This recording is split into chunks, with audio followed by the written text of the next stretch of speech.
بونسوار صبايا، كيفكن؟ اليوم فيديو جديد، فيديو بهم كل سيدة، عن جد فيديو كتير حلو. اليوم بدنا نعمل كريم للتجاعيد، انتي ايجينج كريم كتير حلو.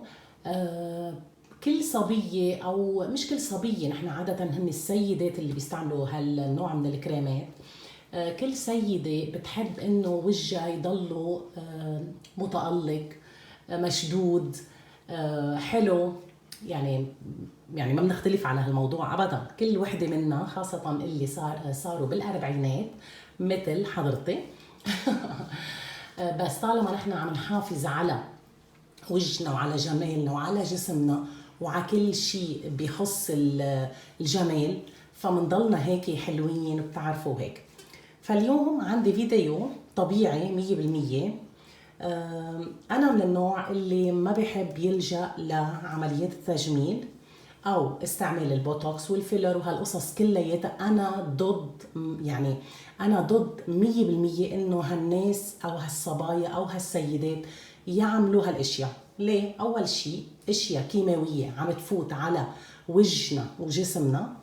تاني شيء ما بتعرفوا كيف غلطة وحدة من الدكتور ممكن يتشوه الوجه ونقول يا ريت ما عملنا هالشي. فأنا ضد هالشي كلياته، ما بحب ولا بفكر بحياتي ولا فكرت حتى انه اعمل هالشغلات. بحاول استعمل شغلات طبيعية قد ما فيني تا حافظ على جمالي وهيك.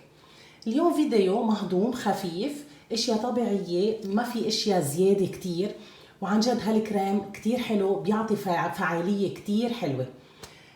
مثل ما قلت لكم اليوم بدنا نعمل انتي ايجينج كريم، اللي هو كريم علاج التجاعيد او كريم ضد التجاعيد. نحن بحاجة شمع النحل، زيت جوز الهند، زبدة الشيا. احسن من وين هاي بيفتحوها هاي. زبدة الشيا. بحاجة كمان للافوكادو اويل، بيكون هيك لونه اخضر شوي. بحاجة كمان لزيت اللافندر او الخزامة العطري، اوكي العطري essential oil زيت الورد العطري. وفي عندي هون انا زيت لبان الذكر العطري. هلا انا ما رح استعمل هالثلاث انواع من الزيوت، بس اعطيتكم انه تشويس، انه اختيار تختاروا انتم. انا اليوم رح استعمل زيت الورد العطري مع زيت لبان الذكر العطري. اذا منه متوفر عندكم زيت الورد العطري او لبان الذكر العطري، فيكم تستعملوا زيت اللافندر العطري، كمان بيعطي نتيجة كتير حلوة. نفس الشيء ما بتختلف. وبدي كمان فيتامين اي. بس قبل ما بلش الفيديو، بليز اللي عم يشوفني لاول مره ما تنسوا تشتركوا بالقناه، تحطوا كومنت وتفعلوا زر الجرس ليوصلكم كل جديد، وما تنسوا اللايك. هلا اللايك مبسوطه منكم انا كثير صراحه. اخر فتره الفيديوهات عم تجيب فيوز كثير حلوين. عم بتبين لي انه انتم عم تتابعوا، عم بتحبوا الشغل. الكومنتس شو بدي اخبركم على التعليقات. التعليقات عن جد ما بخبركم، عن جد ميرسي كتير كتير كتير لإلكم. انتم احلى متابعات بالدنيا. بدي اعتذر منكم، ما كتير عم برد لكم التعليقات، برد على الكومنتس، لانه عن جد كتير عم بنشغل بين هون وبين بنزل عند ماما بشوف شو عايزه وهيك وكذا. بتعرفوا بيت وشغل واولاد، ما بخبركم شو بصير. وانا عائلتي كبيره اسم الله، فقد ما فيي برد على التعليقات. وان شاء الله هالويك اند التعليق اللي ما ردت عليه حجرب رد كمان. بس تعليقاتكم عن جد بتكبر القلب. بحبكم كتير قد الدنيا، ما بعرف شو بدي قلكم. وخلص بلا مشاعر بقى، يلا خلينا نبلش. هلا اول شيء انا عندي البول هيدي لنعمل كريم الانتي ايجينج او كريم التأخر الشيخوخة فينا نسميه. نحن بحاجة لربع كوب من الافوكادو اويل. الربع كوب بيطلعوا تقريبا 4 ملاعق كبار. اوكي هلا عيرتهم انا. ربع كوب. بحاجة كمان ملعقة كبيرة من شمع النحل. لازم انسى شيء. ملعقة كبيرة من شمع النحل، يعني ملعقة كبيرة من شمع النحل بتطلع تقريبا 8 جرامات. اوكي، ملعقة كبيرة.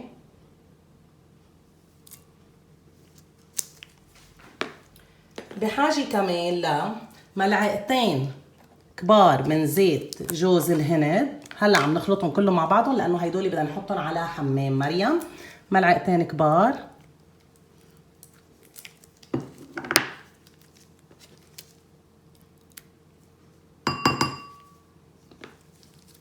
هيدا الكريم كتير فعال، لازم تجربوه. بما انه نحن بالصيف اكيد الكريم بينحط بالبراد، اذا بنكون بالشتاء ما بحاجة. اوكي، ملعقتين كبار من زيت جوز الهند. بدي كمان ملعقة كبيرة من زبدة الشيا.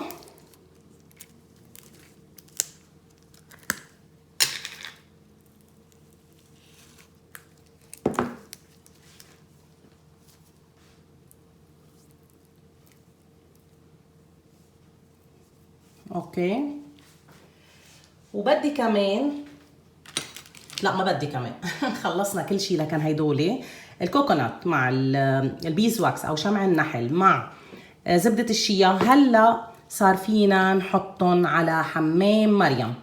طيب هيدولي ما بينحطوا ابدا مباشرة على الغاز، بيأثر على جودة المنتج اكيد. بدنا نحطهم على حمام مريم ليدوب كل شيء مع بعضه، بعدين بنرجع بنحط الاضافات الثانية. هلا مثل ما شفتوا هيك بيكون حمام مريم. بنحط كاسرول على النار، نحط فيها مي، بنرجع بنحط الصحن بقلب الكاسرول اللي فيه مي. ما بدهم شي، دغري بدوبوا، يعني 5 دقايق بتلاقوهم دابوا كلياتهم. وهلا مثل ما شفتوا داب عندي كل شي.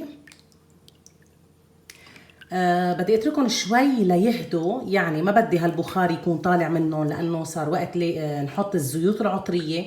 ومثل ما بتعرفوا الزيوت العطريه ما فينا نحطها ابدا لما بيكون الكاسرول مع هيدول على النار، لانه الزيت العطري هو زيت طيار، يعني لما بتحطوه بيكون في بخار طالع من الصحن، بيتطاير الزيت العطري كلياته وبتروح فعاليته كلياتها. فلما نشيله عن النار، هيدي نقطة كتير مهمة، لما نشيل الكاسرول عن النار، أنا خليتها بس هون مشان ما تجمد عندي. فلما نشيله عن النار بصير فينا نحط الزيت العطري، وأكيد ما بيكون هالبخار طالع. رح أنطرها أنا تقريبا شي دقيقتين 3 وشيلها من الكاسرول وبلش زيد الزيت العطري عليها. وهلا من بعد ما بردوا عندي الزبدة مع زيت جوز الهند مع كل شي بردوا عندي، صار في يزيد هلا الزيت العطري. طيب انا عندي زيت لبان الذكر العطري، هيدا بدي احط منه 3 نقط بس، مشان هيدا لبشرة الوجه ما فينا نزيد زيوت عطرية على وجهنا. فرح نحط بالضبط لهيدي الكمية 3 نقط زيت لبان الذكر. اوكي، يعني بليز كونوا حريصين على هيدي النقطة. وبدي احط كمان من زيت الورد العطري 3 نقط كمان.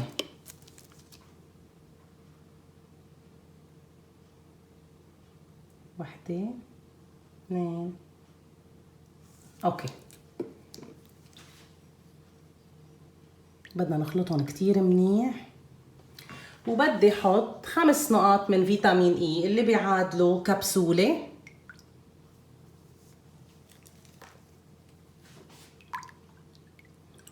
طيب اذا ما عنا زيت لبان الذكر، لانه عارفه رح انسال عن هيدا الموضوع، اذا ما عنا زيت لبان الذكر مثل ما قلت لكم فيكم تحطوا زيت اللافندر العطري او زيت الجيرانيوم العطري، هيدول الاثنين بس. اوكي، انا حطيت اليوم لبان الذكر مع زيت الورد العطري.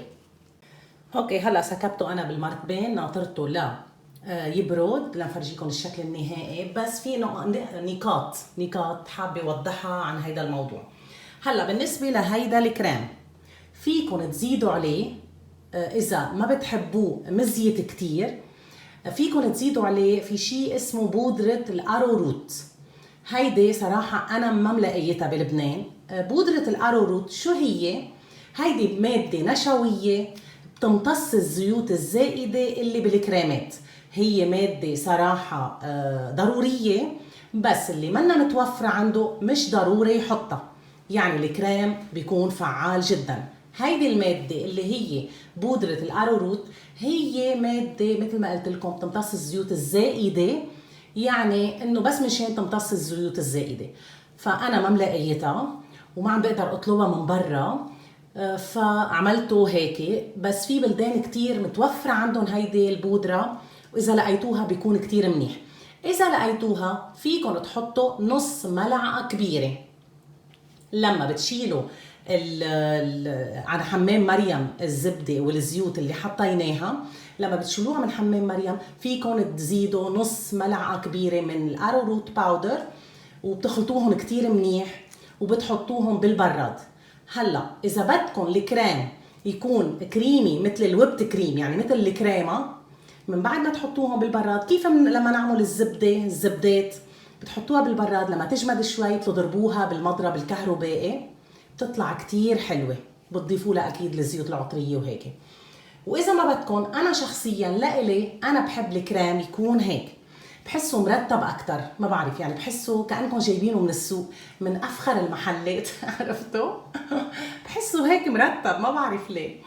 فبحب خلي الكريم اللي أنا بستعمله هيك.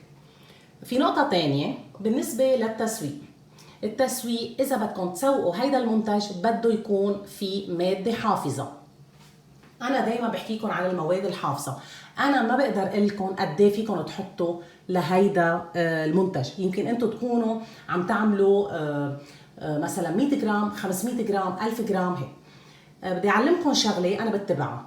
لما بدي روح اشتري المادة الحافظة من محل ما بدي اشتري، هلا بالبلدان كلياتها في المواد الحافظه بتختلف. ممكن الماده الحافظه تلاقوها بلبنان اللي انا قلت لكم عنها، ببلدكم ما تلاقوها.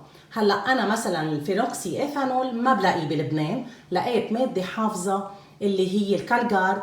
هيدي الكالجارد هي ماده حافظه للمنتجات التجميليه وبتستعمل لكل شيء، يعني المنتجات اللي فيها مي، المنتجات اللي فيها زيت، الزبدات، المكشرات، كل شيء.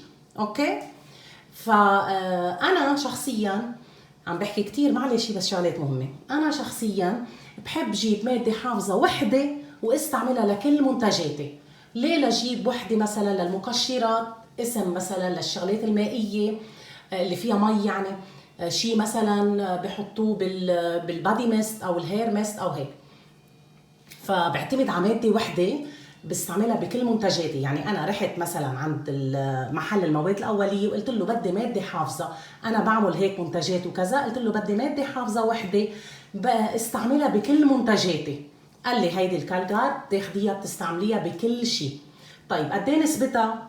مثلا بقول لكم بالمية قد ايه بتحطوا. اذا عاملين 1000 مثلا جرام بالمية 1% مثلا بتحطوا انتم الماده الحافظه. فالمحل اللي بتشتروا منه المادة الحافظة هو اللي بيساعدكم، لأنه أنتم اللي بتعرفوا الكميات اللي بدكم تحطوها.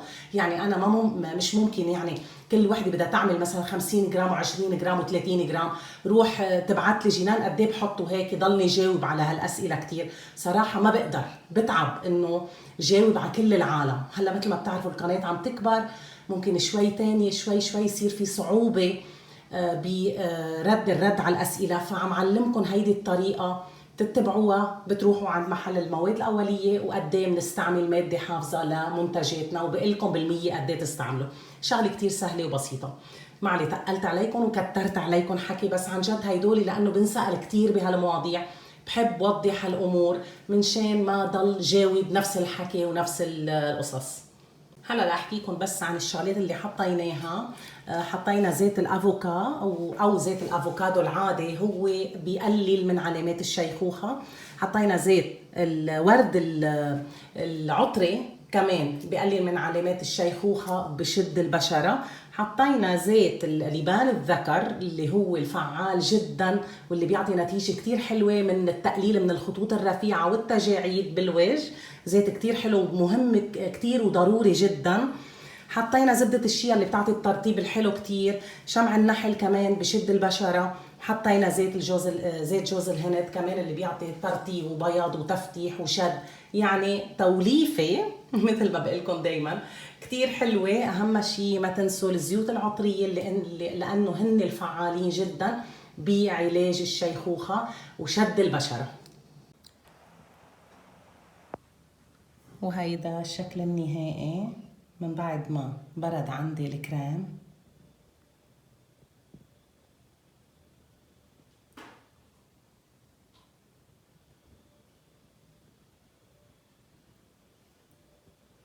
هلا طريقة الاستعمال بتستخدموه مرة واحدة قبل النوم، من بعد ما بيتنظف الوجه كتير منيح وبينغسل بالمي والصابون، بتحطوه على الوجه وبينترك لتاني يوم الصبح. تاني يوم الصبح فيكم تغسلوا وجهكم عادي.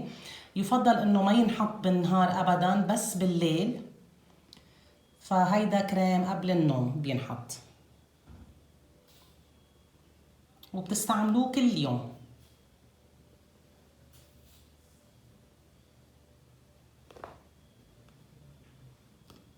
لهون بكون خلص الفيديو، ان شاء الله يكون عجبكم. بليز ما تنسوا تعملوا سبسكرايب لايك وشير وتفعلوا الجرس ليوصلكم كل شيء جديد. ميرسي.